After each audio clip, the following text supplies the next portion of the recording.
नमस्कार दोस्तों, honest take में आपका स्वागत है। दोस्तों, इस वीडियो का जो टॉपिक है वो आपका जो इंटरनेशनल वेबिनार हुआ था कल रात को, तो उसमें ऐश ने बहुत सारे अपडेट्स दिए थे। उन्हीं अपडेट्स को लेके हम यहाँ पे डिस्कशन करेंगे, प्लस उस पर एनालिसिस करने की कोशिश करेंगे। ये वीडियो आपका पार्ट 1 है, क्योंकि अपडेट्स बहुत सारे थे और आपको पता ही है कि अपार्ट फ्रॉम अपडेट्स हम यहाँ पे एनालिसिस भी करते हैं, तो उस वजह से वीडियो लंबा हो जाता है, तो उसको मैंने पार्ट्स में बनाया। तो चलिए पार्ट 1 का जो वीडियो है वो शुरू करते हैं। पहला जो अपडेट है वो आपका ये है कि जो इनवैलिड ईमेल बोल के जो एरर आ रहा है वो इसलिए आ रहा है क्योंकि जो प्लस साइन लगा देते हैं फ़ोन नंबर के आगे, तो वो प्लस नहीं लगाना है, तो अभी वो सिस्टम एक्सेप्ट नहीं कर रहा है। तो वो धीरे धीरे बाद में उसको रेक्टिफाई कर दिया जाएगा, तो बाद में वो एक्सेप्टेंस मिल जाएगा। फिर सेकंड जो बताया गया है कि जो सिंगल लेटर जो है वो एक्सेप्ट नहीं कर रहे हैं नाम में। जैसे कि अगर आप बहुतों का इनिशियल या फिर लास्ट नेम क्या होता है कि सिर्फ सिंगल कैरेक्टर होता है, जैसे पी संजय या फिर हो सकता है संजय पी,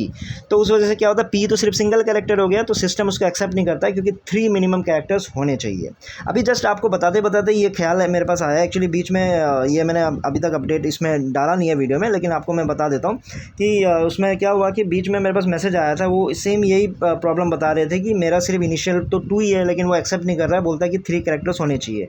तो उसका नाम मान लो ए बी था, तो मैंने उसको बोला एक काम करो, उसके बीच में ए और बी के बीच में स्पेस दे दो, गैप दे दो, क्योंकि गैप भी कंप्यूटर लैंग्वेज में एक आपका कैरेक्टर होता है। तो जैसे उसने स्पेस दे दिया बीच में, ए और बी के बीच में, उसका एक्सेप्ट हो गया। अब देखो, स्पेस में तो कोई गलती होनी नहीं चाहिए, क्योंकि ऐसा तो आपने कुछ गलत डाला नहीं है, स्पेस तो खाली रहता है, तो उसमें कुछ गलत होना नहीं चाहिए, तो उस वजह से उसका एक्सेप्ट भी हो गया है। तो मुझे लगता है जब तक ऑन पैसिव ठीक ना कर दे, अपनी तरफ से जो चीज़ों को अपडेट ना कर दे, तब तक टेम्प्रोरी बेसिस पे आप ऐसा कर सकते हो। तो हो सकता है जिसका सिर्फ सिंगल है, तो आई एम नॉट श्योर, लेकिन आप कर सकते हो कि जैसे आपका सिर्फ ए है, तो ए के बाद आप 2 स्पेस यानी स्पेस बार 2 बार दबा दीजिएगा, तो 2 स्पेस आ जाएगा ना, तो वो जो 2 स्पेस है वो कैरेक्टर का काम करना चाहिए। तो फिर आपका जो तीसरा है वो ये है कि जो वेरिफिकेशन जो साइन अप प्रोसेस है बहुत स्पीड अप कर दिया गया है। तो वो प्रोसेस के अकॉर्डिंगली अब क्या होगा कि आपको ईमेल वेरिफिकेशन जाना, ये जाना, वो लंबा प्रोसेस नहीं चलेगा, इजीली आपका हो जाएगा। फिर आपका चौथा अपडेट है जो एनडीए को लेके ये बताया गया है कि जो आपको पता ही है कि 1 जून से ये सिस्टम स्टार्ट हो जाएगा कि जिनका भी आपका साइन अप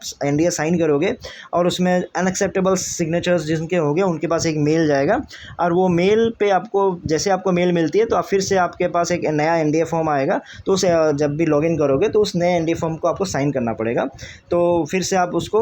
ट्राई कर सकते हो, क्योंकि आपका पहला वाला रिजेक्ट हो गया था जो सिग्नेचर है। तो उस केस में आपको जो जिस दिन आप साइन करोगे उसी दिन से आपका एनडीए काउंट होगा, लेकिन जो पुराने वाले को भी रिकॉर्ड में रखेंगे, क्योंकि वो ये चेक करेगा, ये दिखाएगा कि इस बंदे ने, इस फाउंडर ने इस दिन भी ट्राई किया था, लेकिन कुछ इश्यूज़ की वजह से, सिग्नेचर अनएक्सेप्टेबल होने की वजह से फिर इसको दोबारा उनको काउंट मतलब दोबारा उनको सिग्नेचर करना पड़ा था। और इसका जो ये भी बताया गया कि इसका जो कमीशन वमीशन से कोई मतलब नहीं है, मतलब ये नहीं है कि भाई उसी दिन से, जिस दिन एनडीए आपका डिले होते जा रहा है उस वजह से आपका उसी दिन से आपका काउंट होगा कमीशन से रिलेटेड जो है आपका, जब आपने ज्वाइन किया था, जिस दिन को आपने रजिस्टर किया था, उसी दिन से वो काउंट होगा।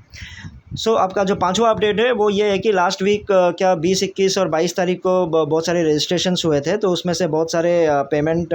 में कुछ इश्यूज़ आई थी। तो अब 100% वो कंफर्म हो गया है, और जिनका भी अभी तक कंफर्मेशन नहीं मिला है तो वो टिकट रेज करके सपोर्ट पे मेल कर सकते हैं। फिर आपका जो छठा अपडेट है वो है कि बहुत लोगों का डबल पेमेंट भी हो गया है, तो उनका जो भी एक्स्ट्रा पेमेंट हुआ है उनको रिफ़ंड कर दिया गया है, और जिनको नहीं मिला है इन केस, तो वो सपोर्ट पे मेल करके टिकट रेज करके वो कंसर्न अपना रेज कर सकते हैं। फिर आपका जो 7वां अपडेट है, बहुत सारे जो रिफंड्स है, ऑलरेडी जितने भी रिफंड्स थे उनको रिफ़ंड कर दिया गया है, और अभी रिसेंट में जो भी रिफ़ंड रिक्वेस्ट किया है उनको अब नेक्स्ट स्टेप में बहुत ही जल्द उनको भी दे दिया जाएगा। तो लास्ट अपडेट है इस वीडियो के लिए कि 1200, बीच में मैंने अपडेट दिया था कि 1200 लोगों को येमेन में फ्री फाउंडरशिप दे दी गई थी, क्योंकि बहुत मुसीबत में थे वो लोग और बहुत ज़्यादा गरीब थे, प्लस उनको as a gift, as a goodwill gesture Aish ने उन 1200 लोगों को पेमेंट कंपनी की तरफ से कर दिया गया है। तो उसमें कुछ इश्यूज़, जैसे लीगल इश्यूज़ की वजह से उनको एज अ गिफ्ट कैटेगरी में डाल दिया, क्योंकि इन्वॉइस में तो कुछ डालना पड़ेगा ना, तो इन्वॉइस पेमेंट किसने किया, क्या नहीं किया, तो उसको लीगल इश्यूज़ ना आए, उस वजह से उसको गिफ्ट कैटेगरी में डाल दिया गया है।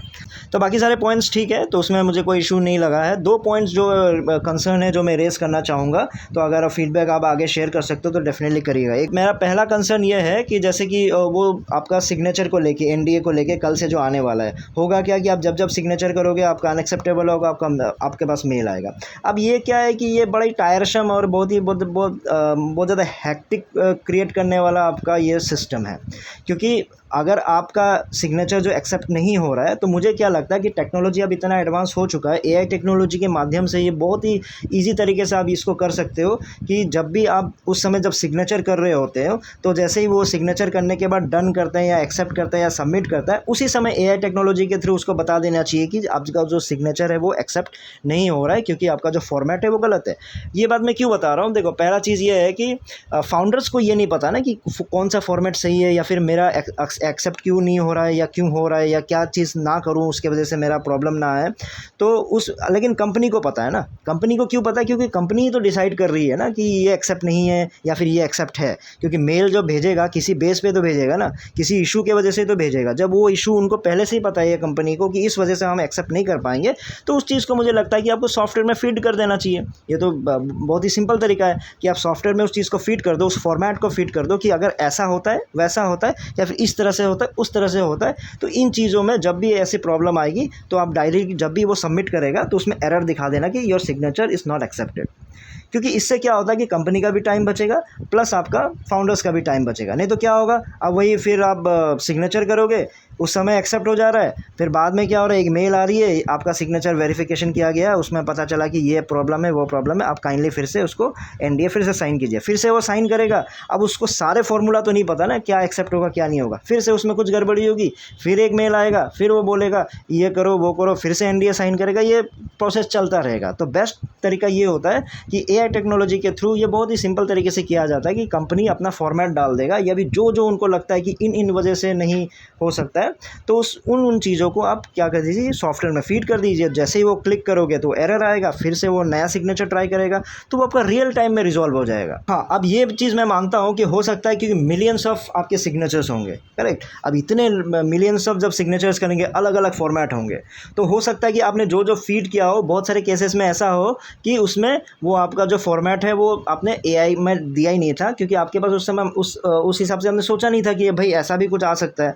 तो ऐसे केसेस में आप क्या करो कि ऐसे केसेस में उन फाउंडर्स को आप मेल करो, तो ऐसे वो चीज़ें कम हो जाएंगी। अब जैसे ही वो नया फॉर्मेट मिलता है, इससे आपको भी फ़ायदा ये होगा कि अरे ये चीज़ तो हमने सोचा ही नहीं था। तो उस तरफ के जो सिग्नेचर वाला फॉर्मेट है फिर आप उसमें डाल दो, जो सॉफ्टवेयर में फीड कर दो कि हाँ इस तरह का भी अगर होता है तो इनको भी एक्सेप्ट मत करना,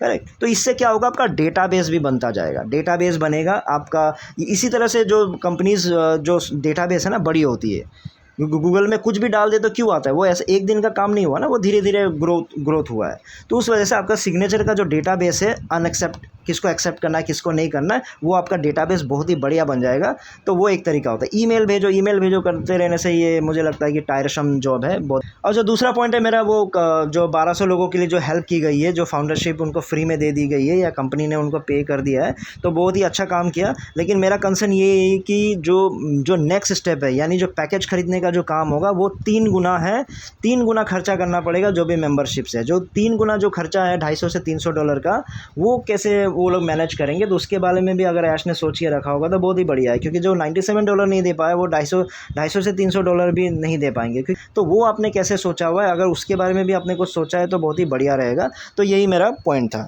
ठीक है दोस्तों, फिर इस वीडियो में इतना ही था। फिर जो पार्ट 2 है मैं आपके लिए लेके आऊँगा। तो तब तक के लिए टेक केयर, बाय बाय।